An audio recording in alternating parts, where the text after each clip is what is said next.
Hello friends, welcome back to target TGT home science. मैं विनीता वर्मा।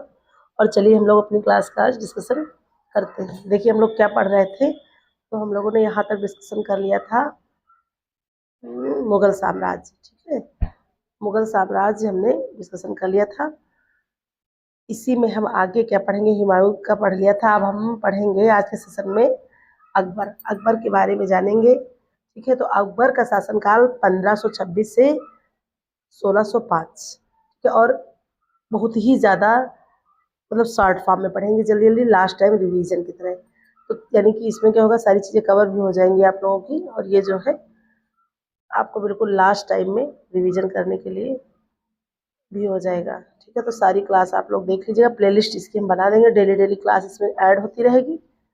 ये है बेटा कि इसमें टाइम कंफर्म नहीं रहेगा मेरा, क्योंकि जो है इसमें बहुत बिजी शेड्यूल है, तो टाइम नहीं एकदम क्लियर। लेकिन आप लोग एक बार चेक कर लीजिएगा प्लेलिस्ट, डेली एक क्लास इसमें ऐड हो जाएगी। ठीक है, तो चलिए इस तरह से हमारा हिस्ट्री का कंप्लीट हो जाएगा, तो फिर हम सिविक्स लगाना जो है स्टार्ट करेंगे। इसी तरह से सारे करने के बाद और हम लाइव क्लास में अपना सब्जेक्ट पढ़ते रहेंगे। इस तरह से 30 नंबर हमारे जो फर्स्ट पेपर के हैं, करंट अफेयर्स, जीके जीएस है ना, हिस्ट्री, ज्योग्राफी, इन सब से जो है, स्टैटिक जीके, इनसे जो है ये आपको प्लेलिस्ट के द्वारा मिलेगा। तो चलिए आइए देखते हैं क्या है। तो 1526 यहाँ से जो है क्या था, राज्याभिषेक हुआ था अकबर का। कलानौर में राज्याभिषेक इनका हुआ था 13 वर्ष की उम्र में। आरंभ में बैरम खां के संरक्षक में थे और उपाधि क्या थी, खाने खाना। ठीक है, खाने खाना की उपाधि थी इनकी। पानीपत का द्वितीय युद्ध नवंबर 1526 अकबर एवं हेमू के बीच में हुआ था, ये भी याद रखेंगे। और ब्रैकेट में लिखा है पराजित, यानी कि हेमू यहाँ पर पराजित हुआ था। 1556 में पानीपत का द्वितीय युद्ध हुआ था अकबर और हेमू के बीच। और जन्म इनका देख लेते हैं, 15 अक्टूबर 1542 अमरकोट में राणा बीसल देव के महल में हुआ था। उपाधि थी बादशाह गाजी की, ये याद रखेंगे। फिर आइए हम देखते हैं आगे अकबर के राजनीतिक अभियान। इनको देखेंगे कि इन्होंने जो है मुगल साम्राज्य में जो अपनी नींव जमाई थी, तो उसमें जो है क्या क्या चीज़ें इन्होंने किए थे, इनके जो है। लेकिन देखिए यहाँ पर बहुत ही ज़्यादा विस्तारित रूप में हम कुछ इंपॉर्टेंट चीज़ें देखेंगे अपने सिलेबस के अकॉर्डिंग। अकबर का राजनीतिक अभियान, मालवा का अभियान 1561, आमेर व मेड़ता का अभियान 1562। शासक कौन था, भारमल थे। और यहाँ मालवा के अभियान में क्या था, शासक बाज बहादुर, जो कि पराजित हुआ था। अकबर का संरक्षण स्वीकार किया। अकबर ने 2000 मनसब प्रदान किए थे मालवा के अंतिम शासक को। और यहाँ पर अकबर की अधीनता स्वीकार करने वाला पहला राजपूत शासक था। पुत्री हरखा बहाई का अकबर से विवाह, पुत्र भगवान दास को 5000 का मनसब प्रदान किया था। यहाँ से फिर आगे हम देखेंगे मेवाड़ अभियान और कालिंजर अभियान। यहाँ पर देखते हैं कालिंजर अभियान 1569। बघेल के शासक रामचंद्र ने जो है क्या किया था, बिना विरोध के किला अकबर को सौंप दिया, यानी कि निर्विरोध एक प्रकार से जैसे कहते हैं, क्योंकि उनको पता हो गया था कि हम जो है हम जीतेंगे नहीं। तो बघेल के जो शासक थे उन्होंने अकबर को क्या किया था, तो बिना विरोध के अपना किला सौंप दिया था। ठीक है, जैसे इस तरह से प्रश्न बन सकता है कि किस शासक ने जो है अकबर को बिना युद्ध के अपना किला सौंपा, तो यहाँ पर याद रखेंगे किसने सौंपा था, रामचंद्र, बघेल के शासक थे। ठीक है, मेवाड़ में देख लेते हैं अकबर द्वारा चित्तौड़ का अभियान उदय सिंह द्वारा प्रतिरोध किया गया था। अकबर द्वारा जिहाद का नारा दिया गया, जनता के कत्ले आम का आदेश भी दिया गया। अकबर के शासनकाल का कलंक, यानी कि ये जो इतना कार्य था ये अकबर के शासनकाल का कलंक कहा जाता है। ठीक है, चित्तौड़ किले की रक्षा जैमल और पत्ता द्वारा की गई थी। नेक्स्ट आइए देखते हैं आगे हल्दी घाटी का युद्ध देखेंगे और रणथंभौर अभियान। हल्दी घाटी युद्ध 1576, याद रखेंगे हल्दी घाटी का युद्ध 1576, ये आप लोगों के लिए वेरी मोस्ट इंपॉर्टेंट है, यहाँ पर 3 स्टार कर लीजिए। अकबर एवं महाराणा प्रताप के मध्य प्रताप की सेना का नेतृत्व हकीम खां द्वारा, जबकि अकबर की सेना का नेतृत्व आशफ खां मनसिब मान सिंह द्वारा किया गया था। मेवाड़ की राजधानी उदयपुर से कुंभलगढ़ स्थानांतरित किया गया। छापामार युद्ध का प्रयोग किया गया। पुत्र अमर सिंह ने जहांगीर के साथ सशस्त्र समझौता किया। तो ये आपका था हल्दी घाटी का। तो ये ब्रैकेट में यहाँ से कुछ पॉइंट आप लोग नोट कर लीजिएगा, जो भी चीजें आपको लगती हैं कि नहीं पढ़ी हैं। रणथंभौर अभियान 1569, शासक था राव सुरजन हाड़ा। अकबर द्वारा समझौता हेतु मान सिंह को भेजा गया। ठीक है। यानी कि रणथंभौर अभियान में अगर मान लीजिए पूछते हैं कि किस शासक द्वारा जो समझौता किया गया था या समझौते के लिए किसको भेजा गया था, तो मानसिंह को भेजा गया था। यहाँ से ये याद रखेंगे। अन्य कुछ देख लेते हैं महत्वपूर्ण अभियान। गुजरात विजय 1572 से 73 अकबर विजयी हुआ था। शासक मुजफ्फर शाह था उसमें। प्रमुख तथ्य क्या है अभियान का कारण? बंदरगाह की उपलब्धता, भूमि अत्यंत उपजाऊ थी। ठीक है। विजय के उपलक्ष्य में बुलंद दरवाजा फतेहपुर सीकरी का निर्माण किया गया था। यहाँ से ये इंपॉर्टेंट हो जाता है कि किसकी विजय में या किस युद्ध के उपलक्ष्य में। ये नहीं पूछा कि फतेहपुर सीकरी का निर्माण किसने करवाया, ये बहुत ही हल्का प्रश्न है, लेकिन डेप्थ में जाएगा कि मान लीजिए कि किस विजय में या किस युद्ध के दौरान बनवाया गया था, ये आपको याद रखना है। तो ये गुजरात विजय के उपलक्ष्य में बनवाया गया था। अभियान का कारण क्या था कि वहाँ के इर्द गिर्द की चीज़ें बहुत ही ज़्यादा जमीन उपजाऊ थी, और इसी को युद्ध में मुजफ्फर शाह तृतीय के जो है युद्ध में विजय के उपलक्ष्य में जो है ये बुलंद दरवाजा या जो है फतेहपुर सीकरी में इसका निर्माण करवाया गया था। नेक्स्ट आइए देखते हैं यहाँ से सिंह विजय 1551 जानी बेग, और यहाँ पर कौन था नेतृत्व में? तो अब्दुल रहीम खाने खाना के नेतृत्व में अभियान चलाया गया। अहमदनगर से कौन था?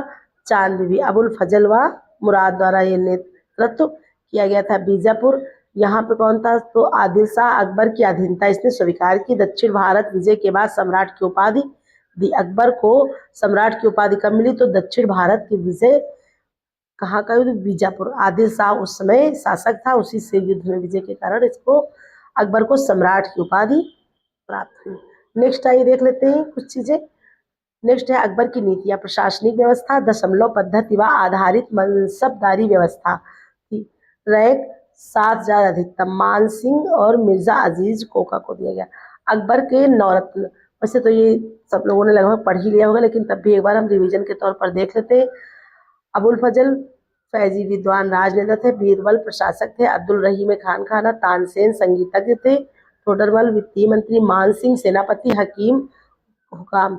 फिर था मुल्ला दो प्याजा, ये कौन था? रसोइया था। और एक चीज यहाँ याद आई, प्लेलिस्ट में आप लोग देखिएगा, लाइव क्लास में हमने ट्रिक की क्लास बनाई, तो ऊपर लिखा था सारी चीजें ट्रिक के माध्यम से, तो वहां पर आप देखेंगे तो ये जो अकबर के नौरतन है उसकी भी ट्रिक मिल जाएगी। उसके अलावा पूरी 1-1.5 घंटे की क्लास है, उसमें जितनी भी चीजें आपकी इतिहास में लगभग या कोई भी वंश हो जाए, गुलाम वंश हो गया, लोधी वंश, या जो भी चीजें उन सब की ट्रिक लगभग कम से कम 25-30 ट्रिक वहाँ पर है। आप लोग प्लेलिस्ट में चेक कर लीजिएगा, वहाँ से आपको मिल जाएगा। अगर कहीं पे याद करने में प्रॉब्लम होगी तो देख लीजिएगा आप लोग। ठीक है, आइए आगे देखते हैं। जात तथा सवार पद, घुड़सवारों की संख्या, मनसबदारों की हैसियत, ये सब देखी जाती थी। आईने अकबरी में 66 मनसब वर्गों का उल्लेख अबुल फजल द्वारा किया गया। देखिए यहाँ से ये पॉइंट भी नोट कर लीजिए कि आईने अकबरी किसके द्वारा रचित? तो अबुल फजल। ठीक है, अबुल फजल ने आईने अकबरी की रचना की, और वहां पर कितने वर्गों का, इस तरह से प्रश्न बनता है कि 66 मनसब वर्गों का उल्लेख आपको कहाँ मिलता है? तो ये आपको आईने अकबरी में मिलेगा, और इसके रचनाकार अबुल फजल है। आइए आगे देखते हैं। बहुत ज्यादा रिवीजन मतलब बार बार रिपीट ना करके हम बहुत जल्दी जल्दी देखेंगे, क्योंकि चैप्टर बहुत बड़ा है।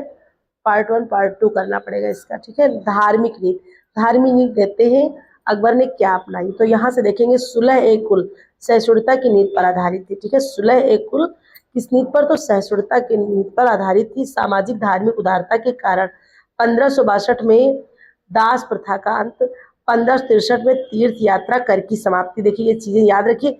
यहाँ पर सन सहित डिवाइडेड, देखिए यहाँ पर थ्योरी हम लिख दिए हैं, आपको इसको क्वेश्चन के माध्यम से कन्वर्ट करना है। इतने सिंसियर आप लोग हैं, इतना आप लोग अंदाजा लगा सकते हैं कि आप अगर 100 प्रश्नों को हल करेंगे 1-1.5 घंटे में, उनमें 4 ऑप्शन होंगे, बहुत ज़्यादा टाइम जाएगा, लेकिन सब लोग इतना अगर समझेंगे। देखिए यहाँ पर ऐसे पूरा ये है, आप इसको एक थ्योरी की तरह याद कर लेंगे तो प्रश्न कहीं से भी बनेगा।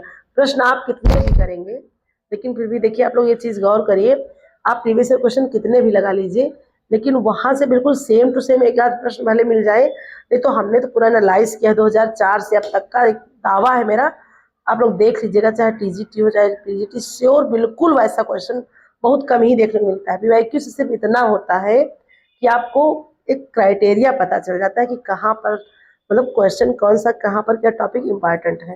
सेम टू सेम क्वेश्चन नहीं मिलता है, बहुत रेयर मिलता है।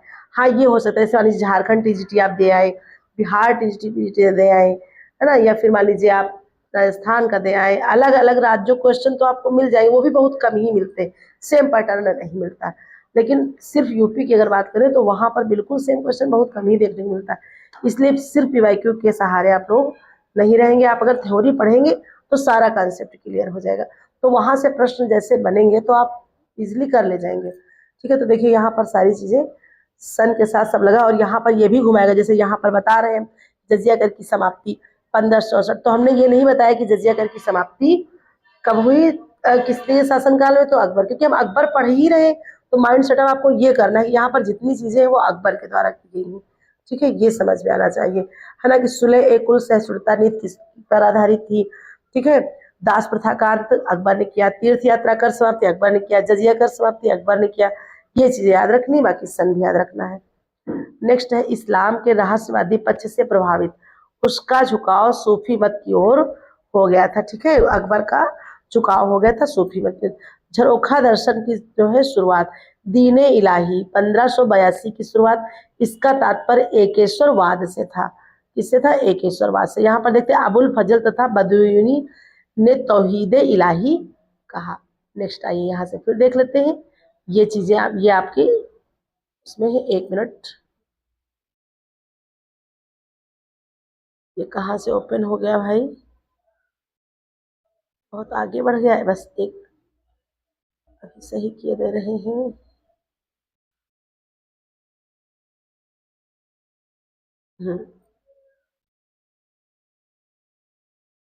यहाँ से देखते हैं इबादत खाने की स्थापना। ठीक है, 1575 फैजी द्वारा सहायता से हुई थी। स्थान फतेहपुर सीकरी पहला नियोजित शहर था। धार्मिक चर्चा का आयोजन स्थल मुगल काल में अकबर शेख अब्दुल नबी का अनुयायी था, यानी कि अब जो है अकबर शेख अब्दुल नबी का अनुयायी था। जैन गुरु हरविजय सिंह सूरी को जगत गुरु की उपाधि दी गई थी। ठीक है, इन्हीं के शासनकाल में, यानी कि ऐसे नहीं पूछा कि किसको दी गई, लेकिन किसके शासनकाल में जैन गुरु हरविजय सिंह सूरी को जगत गुरु की उपाधि दी गई, तो ये अकबर के शासनकाल में दी गई।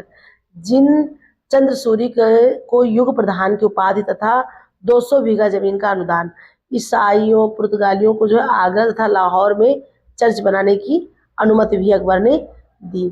आगे आइए देखते हैं कुछ चीजें। मजहर की घोषणा 1579, धार्मिक गुरुओं के विवाद की स्थिति में अंतिम व्याख्या का अधिकार राजा को। अकबर की मुद्रा प्रणाली, मुद्रा प्रणाली पर आइए एक नजर डाल लेते हैं, ये भी आपके लिए इंपॉर्टेंट हो जाता है। तो देख लेते हैं वहां पर क्या था। सिक्कों पर सीता और राम की आकृति, चांदी का रुपया तथा तांबे का दाम चलता था, यानी कि जो रुपया, जो चांदी का होता था सिक्का उसको रुपया बोलते थे, और जो तांबे का होता था उसको दाम बोलते थे। सर्वाधिक प्रचलित स्वर्ण सिक्का इलाही, उसको क्या कहते थे?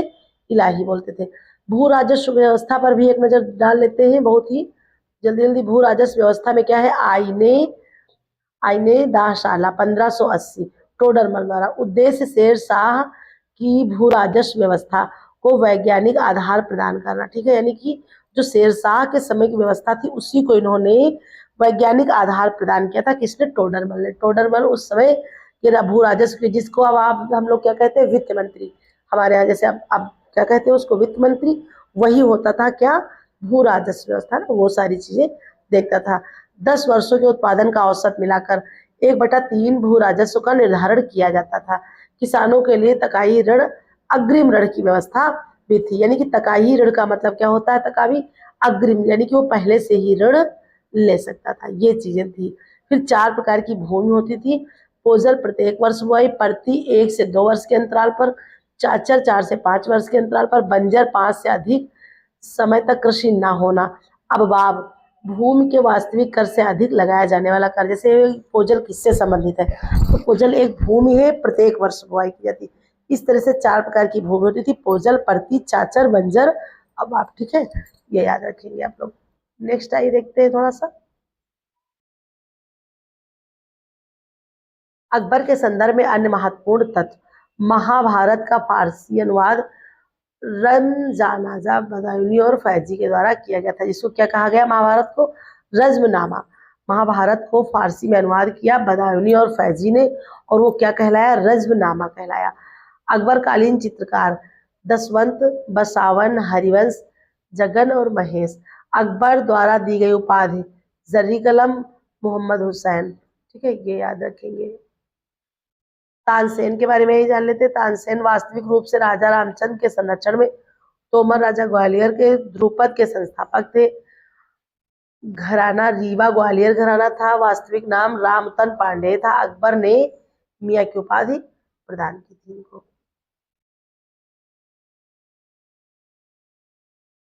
निर्माण देख लेते हैं कुछ अन्य इमारतों का भी। फतेहपुर सीकरी की इमारतें, सलीम चिश्ती का मकबरा, ठीक है, सलीम चिश्ती के सम्मान में ये बनवाया। फिर जोधाबाई महल, दीवाने आम, दीवाने खास, पंचमहल, स्वर्ण महल, साने फतेहपुर, जामा मस्जिद, हुमायूं का मकबरा दिल्ली, ठीक है, ये इतने। भारतीय और फारसी वास्तुकला शैली का उदाहरण, ठीक है, इतनी सारी जो ये थी ये किसकी, तो ये भारतीय और फारसी वास्तुकला का उदाहरण थी। ये भी आप लोग याद रखेंगे। यूनेस्को विश्व विरासत स्थल 1973, यानी कि इसको क्या किया गया था, जो आप यूनेस्को में इसको शामिल किया गया था कब, तो 1900 सॉरी 73 नहीं है, सॉरी 1993, ठीक है। यूनेस्को विश्व विरासत स्थल, यहाँ पर देख लेते हैं क्या क्या है, तो आगरा का किला, लाहौर का किला, इलाहाबाद का किला, ठीक है, ये चीजें याद रखेंगे। जहांगीर, अब हम अकबर के बारे में पढ़ चुके हैं, तो अब हम क्या पढ़ेंगे, तो बेटा अब हम पढ़ेंगे एक चीज और देख लेते हैं यहाँ से। तुर्की सुल्तान का महल, स्थापत्य कला का मोती सुंदरता के कारण पर्सी ब्राउन ने कहा था, ठीक है। अब हम यहाँ क्या पढ़ेंगे, जहांगीर के बारे में पढ़ेंगे, ठीक है, जानेंगे जहांगीर का शासनकाल 1605 से 1627 था। मूल नाम इनका था नूर उद दीन मोहम्मद सलीम।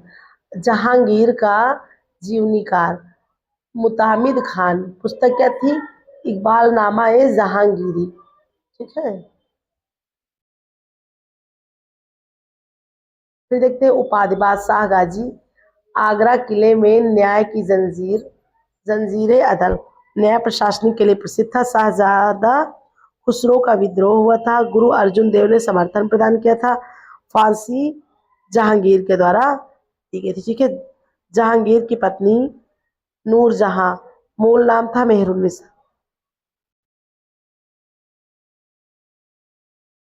शासकीय मामलों में अत्यधिक प्रभाव, आधिकारिक बादशाह बेगम बनाया गया। पच्चीकारी कला की शुरुआत हुई। पच्चीकारी कला की शुरुआत जहांगीर के समय से हुई थी, ठीक है। दिव्य आभा मंडल का चित्रण प्रस्तुत किया गया था। और देख लेते हैं दस्तूर अल अमूल की घोषणा, 14 घोषणाएं, जकात तमगा जैसे करों का विरोध, मादक पदार्थों की बिक्री पर रोक, गुरुवार तथा रविवार पशु हत्या पर प्रतिबंध, अस्पताल निर्माण तथा चिकित्सकों की नियुक्ति। फिर क्या है, नूरजहां के द्वारा जुंटा गुट का निर्माण। सदस्य देख लेते हैं, पिता इमादुद्दौला, मूल नाम था ग्यास बेग, भाई अशरफ खां, माता असमत बेगम, शहजादा खुर्रम शाहजहां।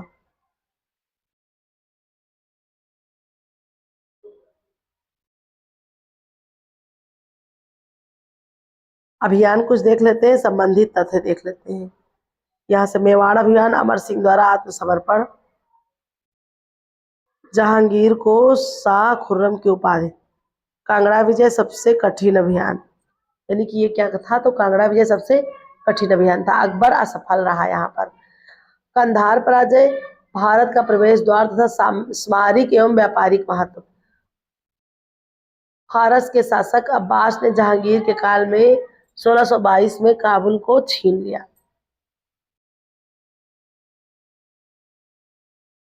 फिर क्या, दक्षिण भारत का अभियान, अहमदनगर एवं मुगलों के बीच संधि 1617, आदिल शाह बीजापुर का शासक और राजगीर ने प्रचंड पुत्र को उपाधि दी। बीजापुर से संधि, खुर्रम को शाहजहां की उपाधि दी।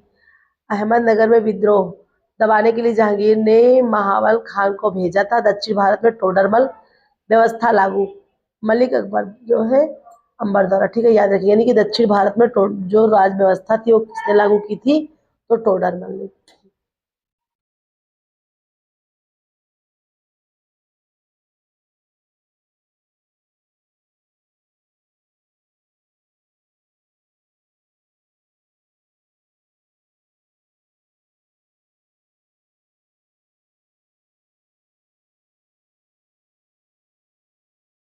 अब देख लेते हैं राजपूत नीति। अकबर की तरह ही नीति लागू।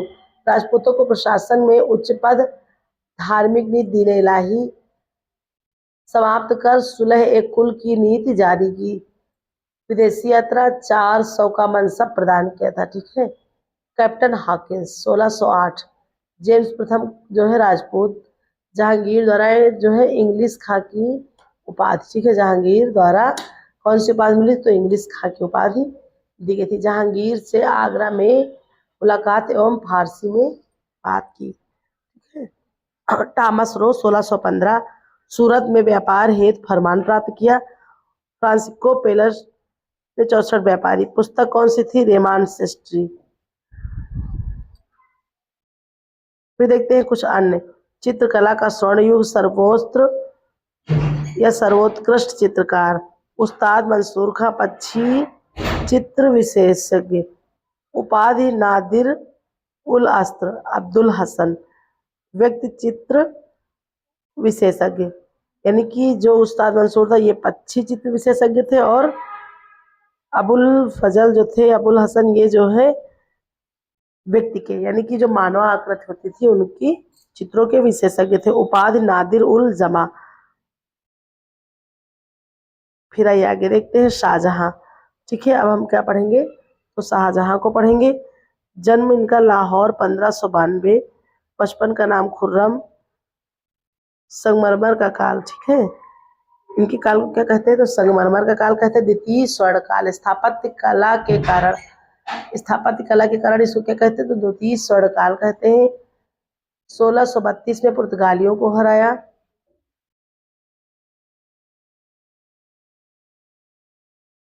माता जोधाबाई जगत गोसाई।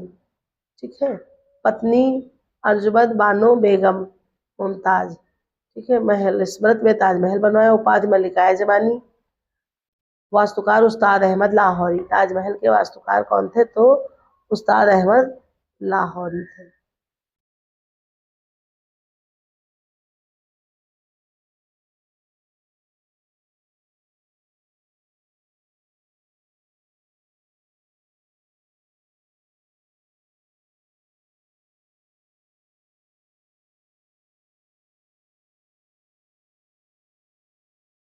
एक मिनट।